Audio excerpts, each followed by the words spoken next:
నమస్తే శంకరి మేడం. నమస్తే ఉషా. చాలా మంది యూనివర్సల్ ఎప్పుడైతే కాన్సెప్ట్ని నమ్ముతూ ఉంటారో చూస్తూ ఉంటారో సబ్ కాన్షియస్ మైండ్ త్రూ మనం ఏదైతే విశ్వాన్ని అడుగుతూ ఉంటామో అడిగిందంతా ఏ విధంగా మనం అట్రాక్ట్ చేసుకోవచ్చు, అసలు అవుతుందా, అడిగినవన్నీ ఎలా సక్సెస్ అవుతాయి, అడగగానే వస్తాయా అన్న క్వశ్చన్ మార్క్స్ ఎక్కువగా ఉంటూ ఉంటాయి. దానికి సంబంధించి అసలు మీరు ఏం చెప్తారు? మనం యూనివర్సల్ని అడిగేటప్పుడు అది మనకు వస్తుంది అన్న నమ్మకం కానివ్వండి, ఏ విధంగా ఫస్ట్ మనం దాన్ని సంకల్పించుకోవాలి అంటారు? చూడండి, మనం ఒక విషయం గురించి ఆలోచించినప్పుడు కొంత ఎనర్జీ అనేది రిలీజ్ అవుతుంది. అంటే మనం నడిచినప్పుడు కొంత ఎనర్జీ రిలీజ్ అవుతుంది.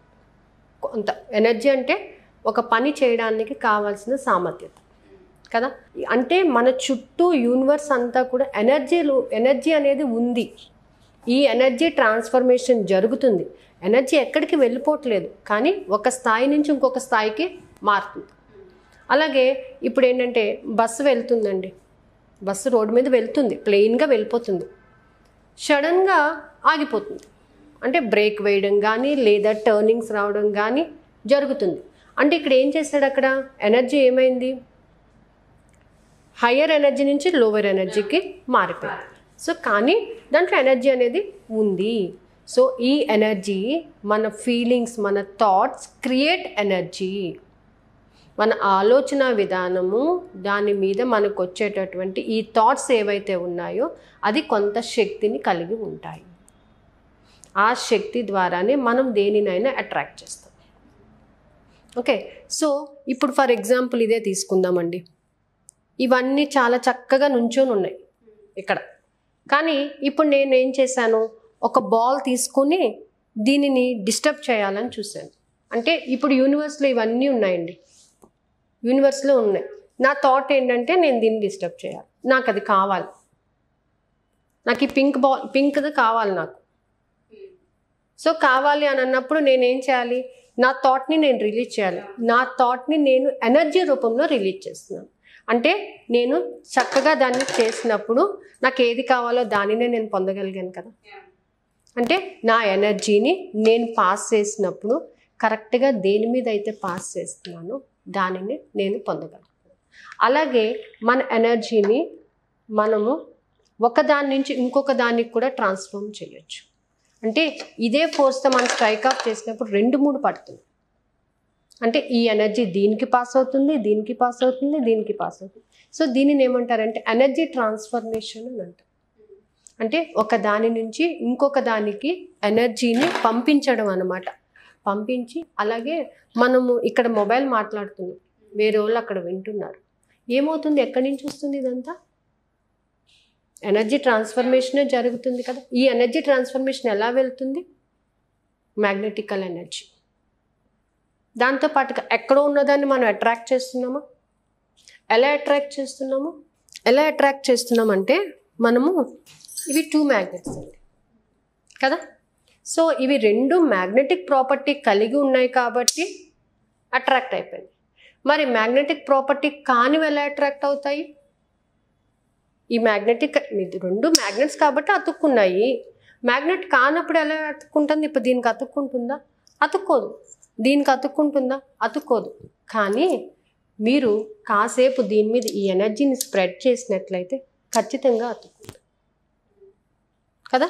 ఒక పిన్ ఉందండి, ఈ పిన్ని నేను కొంచెం సేపు రబ్ చేస్తాను, ఇలా రబ్ చేస్తూనే ఉన్నాను. అంటే ఒకటే డైరెక్షన్లో నేను రబ్ చేస్తూనే ఉన్నాను. అంటే ఏం చేస్తున్నాను, ఈ మ్యాగ్నెటిక్ ఎనర్జీని దీనికి పంపిస్తున్నాను. కాసేపు నేను పంపించిన తర్వాత ఏం చేస్తాను, నేను దాని ఫ్రీక్వెన్సీకి సరిపోయే అంతగా నేను ఎప్పుడైతే దానిని రబ్ చేస్తానో, అంటే నా ఎనర్జీని నేను ఎంతవరకు అయితే దానికి ఇవ్వగలుగుతానో, అది ఎంత రిసీవ్ చేసుకుంటుంది, నేను ఎంత ఇవ్వగలుగుతాను అనే ఎనర్జీని నేను ఇచ్చినప్పుడు ఇది ఖచ్చితంగా ఇంకొక దానిని అట్రాక్ట్ చేస్తాను. అంటే దీని ఎనర్జీని ఇంకొక దానికి పంపిస్తుంది అనమాట. చూడండి, ఇప్పుడు మనం దీనికి ఒక్కరిదానికి ఎనర్జీ ఇచ్చాం కదా, దీనికి ఒక్కరిదానికి. కాసేపటికి ఏమవుతుందంటే ఇది కూడా ఇదే ప్రాపర్టీని కలిగి ఉంటుంది, ఇలా అట్రాక్ట్ చేసుకోవడానికి. అంటే నీ యొక్క ఫ్రీక్వెన్సీని, నీ యొక్క ఎనర్జీని దీనికి పంపించు, ఇది వెళ్ళి ఇంకొక దానిని టచ్ చేస్తుంది. అలాగ ఎనర్జీని ట్రాన్స్ఫార్మ్ చేసుకుంటూ పోతున్నాం మనం. ఈ ట్రాన్స్ఫార్మ్ చేసుకున్న ఎనర్జీ ఎక్కడికి వెళ్తుంది? నీకు కావాల్సిన దానిని అట్రాక్ట్ చేసుకోవడానికి ఉపయోగపడుతుంది. సో దీన్ని ఏమంటారంటే ట్రాన్స్ఫర్మేషన్ ఆఫ్ ఎనర్జీ.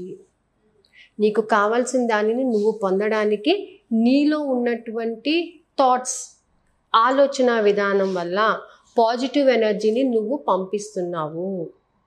ఆ పాజిటివ్ ఎనర్జీని నువ్వు ఎలా ఇంక్రీజ్ చేసుకోవాలి, ఏ విధంగా ఇంక్రీజ్ చేసుకోవాలి అనేది నీ యొక్క ఆలోచన విధానం బట్టి ఉంటుంది. నీ యొక్క ఆలోచన విధానం ఇప్పుడు చూడండి, ఒక సర్కిల్లోని మనము ఇప్పుడు ఈ బాల్ ఉందండి, ఈ బాల్కి మధ్యలో కొంత ఎనర్జీ అనేది ఉంటుంది, దానిని పాజిటివ్ ఎనర్జీ అని అంటాం. ఫర్ ఎగ్జాంపుల్ ఒక యాటమ్ తీసుకున్నాం, దీంట్లో పాజిటివ్ ఎనర్జీ ఉంది, దీని చుట్టూ ఎలక్ట్రాన్స్ తిరుగుతూ ఉంటాయి, కానీ దీంట్లోకి రాలేవు. ఎందుకు? ఈ ఎనర్జీ వీటికి సరిపోదు కాబట్టి. ఇవేం చేస్తాయి? వేరే ఏదైనా అట్రాక్ట్ చేస్తే వెళ్ళిపోతాయి. మన కరెంట్ ఎలా వస్తుంది? ఇందులో ఏవైతే ఫ్రీగా ఉన్నాయో వాటిని తీసుకుని వాటి మధ్య ఒక బాండ్ ఫామ్ చేసుకుని, ఇలాగా వాటి మధ్య అవే ఒక బాండ్ ఫామ్ చేసుకుని వేరే దానికి అట్రాక్ట్ అయిపోతాయి. ఇంకొకటి ఏంటంటే, మనం రోజు చూస్తూ ఉంటాం సాల్ట్ కదా. సాల్ట్ ఎలా వచ్చింది? సముద్రం నుంచే వచ్చిందా? ఒక సోడియము క్లోరైడ్ కలిస్తే వచ్చింది, కానీ రెండు ఒకటేసారి కలవలేదండి. వాటి మధ్య కూడా కొంత సంభాషణ అనేది జరిగింది అక్కడ. దీంట్లో ఒక ఫ్రీ ఎలక్ట్రాన్, దీంట్లో ఒక ఫ్రీ ఎలక్ట్రాన్ ఉన్నాయి. దీంట్లో ఒక ఫ్రీ ఎలక్ట్రాన్ సోడియంలో ఉంది, ఒక ఫ్రీ ఎలక్ట్రాన్ క్లోరైడ్లో ఉంది. సో ఈ సోడియం అడుగుతుంది అనమాట, నువ్వు నా దగ్గరికి వస్తే ఇద్దరం కలిసి ఒక సాల్ట్ ఫామ్ చేద్దాం. ఇద్దరం కలిసి ఒక సాల్ట్ అనే దాన్ని ఫామ్ చేసుకోవచ్చు. అప్పుడు నాకు శక్తి ఎక్కువ ఉంటుంది. ఒకరిదాన్నే ఉన్నానంటే నాకు శక్తి లేదు. ఒకటే ఎలక్ట్రాన్ నా దాంట్లో ఉంది, అందరూ జత జత జత ఉన్నారు, నేను ఒక్కరిదాన్నే ఉన్నాను ఇక్కడ. So will you please come and join with me అని రిక్వెస్ట్ చేస్తుంది అనమాట. అప్పుడు ఈ క్లోరైడ్ వచ్చి దీంతో కలుస్తుంది. కలిసి రెండు కలిసి, అంటే దీంట్లో ఉన్న ఫ్రీ ఎలక్ట్రాను దీంట్లో ఉన్న ఫ్రీ ఎలక్ట్రాన్ కలిసి ఒక సాల్ట్గా ఫామ్ అయింది. అందుకే దానికి పాజిటివ్ అండ్ నెగిటివ్ రెండూ ఉంటాయి. Na+Cl- అని ఉంటుంది. సో అంటే ఏమవుతుంది ఇక్కడ, దీంట్లో ఉన్న ఈ నెగిటివ్ ఎలక్ట్రాన్, ఈ నెగిటివ్ ఎలక్ట్రాన్ ఒకటి ఇచ్చింది, ఒకటి తీసుకుంది. సో ఎనర్జీ ఇలా ట్రాన్స్ఫార్మ్ అవుతుంది అన్నమాట. అలా అవ్వడం వల్ల మనకి కొన్ని కాంపౌండ్స్ ఫామ్ అవుతాయి. మనం ఏమనుకుంటాం అంటే ఆ సాల్ట్ ఫామ్ అవడానికి వెనకాల ఇంత చరిత్ర ఉంటుంది, ఊరికే అది రాదు.